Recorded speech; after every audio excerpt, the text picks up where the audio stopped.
구독, 알림 설정까지 부탁드립니다. 오늘도 우리 사는 이야기 찾아주셔서 감사합니다. 사연자분이 보내주신 이야기 시작해볼게요. 안녕하세요. 지금은 많은 분들이 찾고 싶은 사람을 찾으실 때 어떻게 찾으시는지 잘 모르겠습니다. 제가 어릴 때는 TV에서 찾고 싶은 사람을 찾아주는 프로그램이 있었어요. 오늘은 이 프로그램을 통해서 자신의 원래 운명을 찾으신 저희 아버지 얘기를 해볼까 합니다. 저희 아버지는 6.25 이산가족이었습니다. 아버지는 어릴 때 유치원생쯤 나이 때 6.25를 겪으셨고 아버지의 누나와 헤어지게 되었다고 하셨죠. 어릴 때 헤어졌지만 본인보다 나이가 많았고 그의 아버지 본인을 정말 업어 키우다시피 하셨다는 아버지의 누나. 아버지는 저에게도 매일 그 누나 얘기를 해주셨고 아버지도 누나분을 정말 그리워하시는 게 얘기에서도 고스란히 묻어났습니다. 누나는 매일 날 업어주고 우리 집 앞에 개울물도 건너곤 했지. 누나분과의 추억을 얘기해 주시는 아버지의 눈망울은 항상 젖어 있었고 아버지의 목소리도 축축한 걸레처럼 점점 젖어만 가는 목소리였습니다. 그리고 아버지의 눈망울과 목소리는 제 마음도 울렁이게 만들었죠. 그렇게 아버지의 누나분인 저한테는 고모인 분의 생사도 제대로 모르면서 기다리신 지 몇 년. 그러던 중에 TV에서 이산가족 찾기 프로그램이라는 우리의 몇백 명의 이산가족을 다시 보게 해준다는 프로그램이 시작하게 되었습니다. 점점 나이가 들어가시는 아버지 대신 저는 이산가족 찾기 프로그램에 신청을 해서 꼭 찾아드려야겠다 마음을 먹었습니다. 이산가족 찾기 프로그램을 신청하고 저희 아버지를 찾는 분이 있나 봐야 하니 방송국 본사로 올라갔습니다. 부산에서 아침 첫 차를 타고 올라갔는데 올라가는 내내 떨리기도 하고 고모님을 찾을 수 있을까 긴장이 되기도 했어요. 방송국 본사에 도착을 했는데 사람이 진짜 많았습니다. 눈앞에 펼쳐지는 오색 색깔들의 사람 찾는다는 팜플렛, 그리고 벽보들, 누구를 찾는지 알 수 없는 절규들. 그야말로 아비규환이었습니다. 인파 많은 곳에 와서 엄마를 잃었는지 울면서 엄마를 찾는 아기. 저희 고모를 찾을 수 있을지 걱정 반 기대 반의 마음으로 본사 건물 기둥에 전단지를 붙이고 왔습니다. 부산에 사는 조땡땡씨의 누나 조땡땡씨를 찾고 있습니다. 두 분은 6.25 전쟁 때 인천을 상륙한 배에서 내리고 헤어지셨다 했습니다.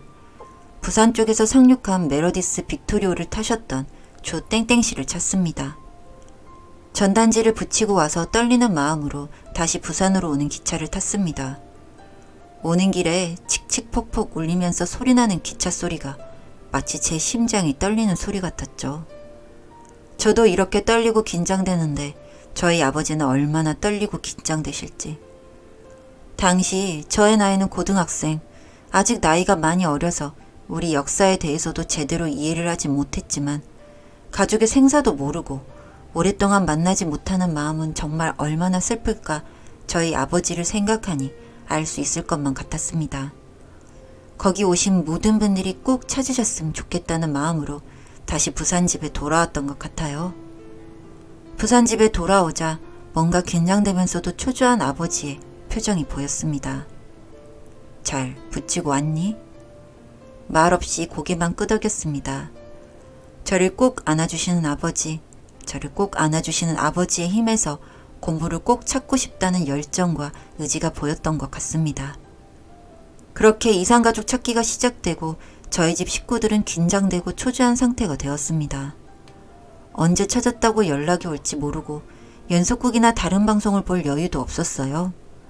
어떻게 찾게 되지 않을까? 우리랑 비슷한 조건의 사람이 가족을 찾게 되지는 않을까? 어딜 가든 다들 이산가족 찾기 방송을 보고 계실 정도로 다들 간절한 마음들이었던 것 같습니다. 그렇게 전국이 모두 한마음이 되어서, 아니 전 세계가 모두 한마음이 되어서 서로의 가족을 찾았습니다. 덕분에 가족을 찾는 분들도 많이 보였고요. 사실은 가까이 있었는데 서로 알아보지 못한 사연 등등 뭔가 제일 같아서 눈물도 나고 가슴 한켠이 먹먹했던 기억이 납니다. 하지만 몇 달 동안 계속 방송을 보고 전단지도 붙이고 다녔지만 저희 가족에게는 소식이 없었습니다. 이제 포기하자. 죽었는지 찾을 수가 없구나. 아버지는 정말 포기하려 하셨습니다. 포기하시는 아버지의 표정은 다 시들어가는 화초, 그리고 겨울바람에 앙상한 나무가지처럼 보기가 안쓰러운 표정이었죠. 그래도 혹시 찾을 수 있지 않을까 하는 생각에 아버지께 그래도 아직 방송이 끝난 것은 아니니 조금 더 찾아보자고 아버지를 설득했습니다.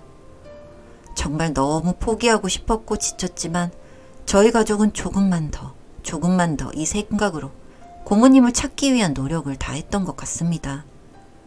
정말 거의 포기 상태에서 동아줄을 쥐고 있었던 그 며칠의 시간들, 정말 별 볼 일 없었던 조용한 오후, 저희 집의 전화기가 벼랑간 요란하게 울리기 시작했습니다. 전화 올 곳이 없는데 무슨 일일까 하는 생각이 들면서도 설마 찾았다고 온 전화일까 떨리는 마음으로 전화를 받았습니다. 들려오는 다급한 목소리. 선생님 가족분 찾았습니다. 방송국에서 온 전화의 목소리를 듣자마자 심장이 정말 뛰었습니다. 바로 아버지를 불렀어요. 전화를 받고 받으신 아버지의 손은 덜덜 떨리고 있었습니다. 아버지의 떨리는 목소리에서 아버지의 세차게 뛰는 심장 박동도 느껴지는 듯 했죠. 강한 전율. 드디어 고모님을 찾은 건지. 저희는 방송국과 연락해 일정을 잡고 바로 고모님이라는 사람을 뵙기로 했습니다. 그리고 당일 안 보러 가면 안 되냐, 너무 떨린다 등등 너무 떨려서 본인도 모르게 아무 말이나 말하시는 아버지의 손을 이끌고 방송국으로 향했습니다. 아버지의 얘기 속에 그 누나라는 분, 제 고모님이 맞을지 저까지 정말 떨리는 마음이었습니다. 방송국 문을 열고 실시간 생방송, 의자에 한 여성분이 앉아 계시더라고요. 뭔가 아버지와 닮은 듯 비슷하면서도 다른 느낌. 자, 선생님, 생방송 슛 들어가겠습니다. 서로 자연스럽게 얘기 나눠주세요. 생방송이 시작되고 여자분에게 이것저것 물으시는 아버지. 함경북도 어디 쪽에 살았는지, 부산 쪽에서 배에서 내리지 않았는지 등등. 혹시 아니면 어쩌나, 비슷하게 생겼거나 이름이 비슷한 사람이면 어쩌나. 정말 긴장되었습니다. 아무래도 이상가족 방송을 봤을 때 비슷하거나 해서 엇갈린 가족을 많이 봤기 때문에 마음이 복잡했어요. 뭔가 애매하게 오는 답에 아버지께서 마지막에 꺼내신 결정타가 고모님이 맞는지 확인하는데 정말 큰 열쇠가 되었습니다. 이게 우리 누나가 어릴 때 신었던 신발인데 혹시 이 신발 알고 계시나요? 아버지께서 여자분께 보여주신 신발은 예쁜 작은 꽃신이었습니다.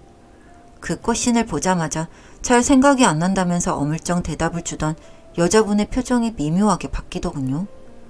그리고 그분께서도 품에서 꽃신 하나를 꺼내시는 게 아니겠습니까? 그 꽃신을 보자마자 제 심장, 그리고 표정은 얼어붙은 듯이 굳었습니다. 두 꽃신은 마치 처음부터 한 쌍인 것처럼 똑같이 생겼더라고요. 그리고 꽃신을 꺼내고 여자분께서 말씀하셨습니다.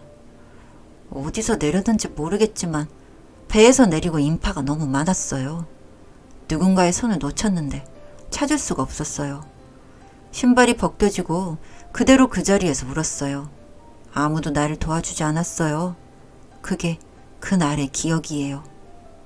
그 얘기를 듣자마자 누나 손을 끝까지 잡지 못해서 미안하다 라고 하시는 아버지. 그날의 현장은 정말 눈물바다였어요.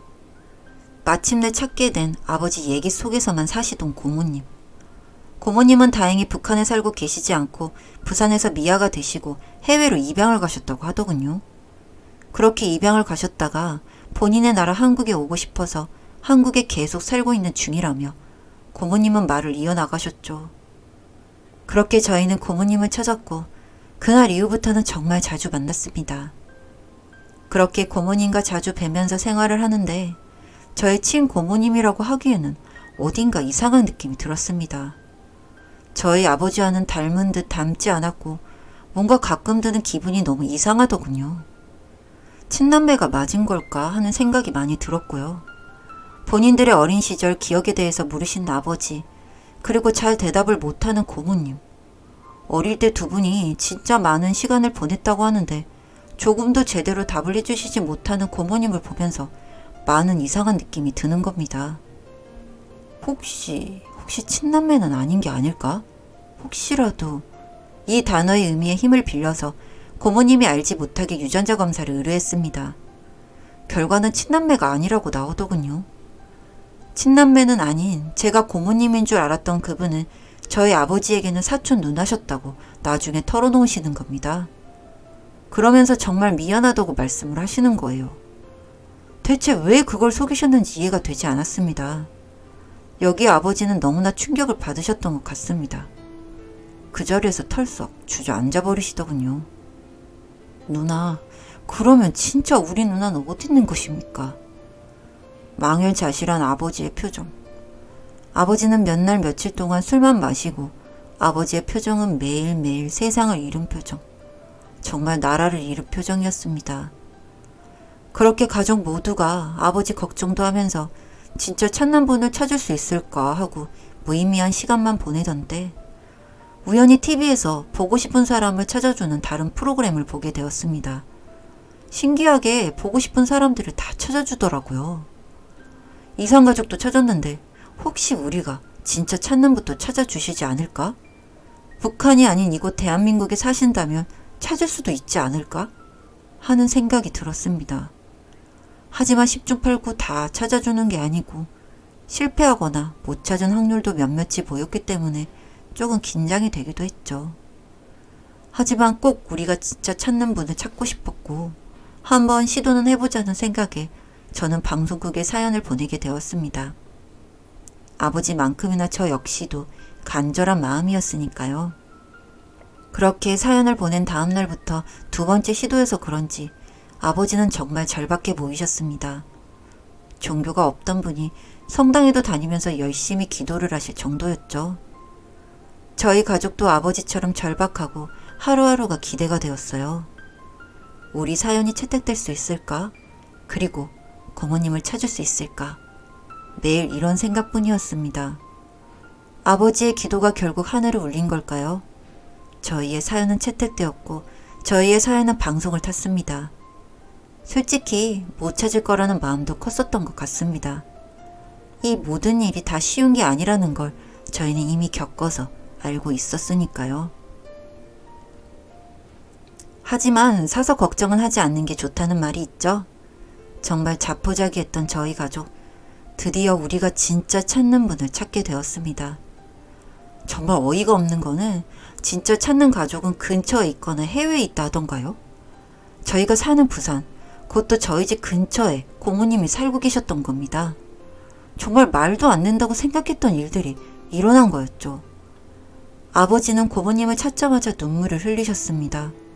누나를 더 빨리 찾으려 하지 못해서 미안하다고.